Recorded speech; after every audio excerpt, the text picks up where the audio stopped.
එකමත් රටක ආයේ අමාපෙම් හසකෙන් යායේ ඉතින්නම් විඳින්නම් ආදරේ.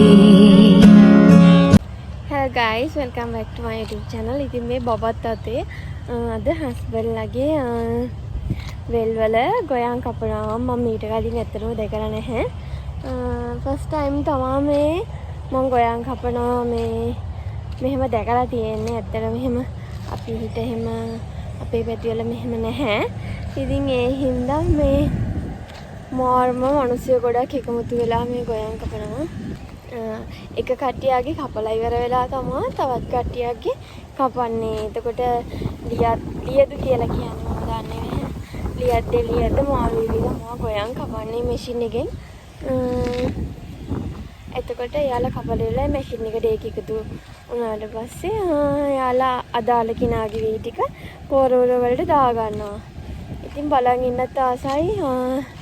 කොක්කු ගොඩාක් ඇවිල්ලා ඉන්නවා ඒ ගොයන් කපන මැෂින් එක ගාව පිරීලා ඉන්නවා. ඉතින් බලන් ඉන්න ආසයි. මම මේ චූටියත් අතේ තියාගෙන බලාගෙන ඉන්න. ඉතින් මොකද වෙන්නේ කියලා මම ඔයාලට පෙන්නන්නම්. මට වීඩියෝ කරගන්න පුළුවන් ටික මම ඔයාලට පෙන්නන්නම්.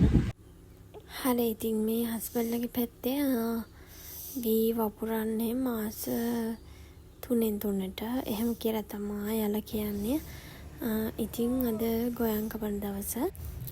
ඉතින් මමත් මීට කලින් දැකලා නැති නිසාද හවස මමත් ගියා හස්බන්ඩ් එක වෙලට යනකොට මේ මැෂින් වගේක් දාලා ගොයන් කපන්න පටන් අරගෙන. ඉතින් ඉස්සෙල්ලාම කපන්නේ වෙන මාමලා කට්ටියක්ගේ ගොයන් කියලා අම්මා කිව්වා. ඊට පස්සේ අපේ තමා අන්තිමට ඒ කියන්නේ මේවා පිළිවෙලින් පිළිවෙලට තමා මේ කපනවා කියලා කියන්නේ. ඉතින් රන්වන් පැහැවුනාම තමා මේ ගොයන් කපනවා කියලා කියන්නේ. මම හරියට මේ ගොයන් විස්තරේ දන්නේ නැහැ ඇත්තටම. මොකද මටත් මේ කලුත් අත්දැකීමක් මෙහෙට ඇවිල්ලා. ඉතින් ගොයන් කපන දවසට මේ ගමේ මිනිස්සු හරියම එකමුතුයි. ඉතින් මේ පේනවනේ වෙන කාගේ හරි වුණත් කමන්නේ යාලා සහයෝගයෙන් ඒ කියන්නේ යාලගේ වී ටික එකතු කරගන්න මාර හෙල්ප් එකක් දෙන්නේ.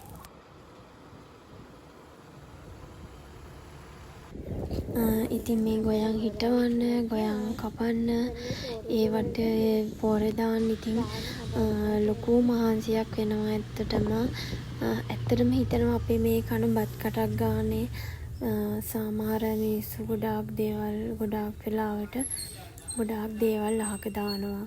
ඉතින් අනේ කියන්නේ ඇත්තටම අපි කන බත් කටක්වත් අහක දාන්න හොඳ නැහැ මේ වෙන මහන්සියට. හරි ළමයි, ඉතින් ඇත්තටම නගරෙක ඉන්න කෙනෙක්ට නම් මේ වගේ අත්දැකීමක් නැහැ. මොකද යාලා කඩෙන් කනවා. ඇත්තටම ඉතින් මට උනත් ඒ වගේ අපිත් කඩෙන් තමයි හාල් ගන්නේ. මම මෙහෙ නිට්ටඹුවේ ඉන්නකොට දැන් නම් ඉතින් හාල් පොල් හැමදේම හස්බන්ඩ්ලා ගෙදර තියෙන නිසා ඒවෙන් අඩුපාඩුවක් නැහැ. ඉතින් අඩුපාඩුවක් නැහැ කියන්නේත් අපිත් හරියට සාමාන්‍ය විදියට ජීවත් වෙන අය එහෙම කියලා නැහැ. ඉතින් මෙයාලා වෙන මහන්සිය මම මගේ ඇස් දෙකට දකිනවා. අපි බත් කටක් කන්නේත් හරි මහන්සියෙන් කියලා ඇත්තටම හිතට දැනෙනවා මේ දේවල් මේ විදියට දකිනකොට.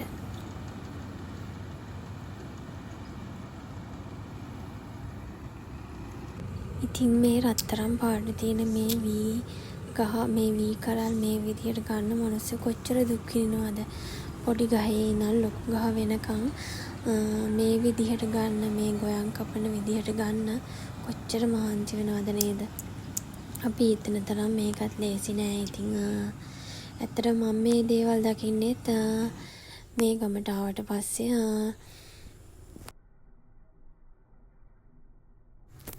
හරි ළමයි, ඉතින් මේවා යාලා කියන විදිහට මේවා ඇත්තට විකුණන්න පුළුවන්.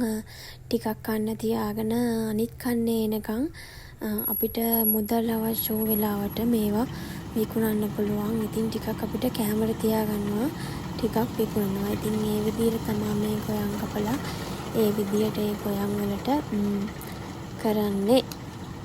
මම වැඩි නම් ඉතින් මේ ගැන ඇත්තටම විස්තරයක් දන්නේ නැහැ. මම දන්න ටික තමයි මම ඔයාලත් එක්ක ෂෙයා කරගත්තේ. මොකද මේක නගරේ ඉන්න අයත් බලනවා ඇති, ගමේ ඉන්න අයත් බලනවා ඇති. ඉතින් මේ ගැන දන්න අය කමෙන්ට් දාගෙන යන්න. මම වැඩි විස්තර දන්නේ නැහැ. ඉතින් මේ තියෙන්නේ අපේ වී අපේ ගොයන් කපලා පෝරු වලට දැන් දාලා තියෙන්නේ. දැන් මේ ටික ගෙදර ගිහිල්ලා දාන්න ඕනේ.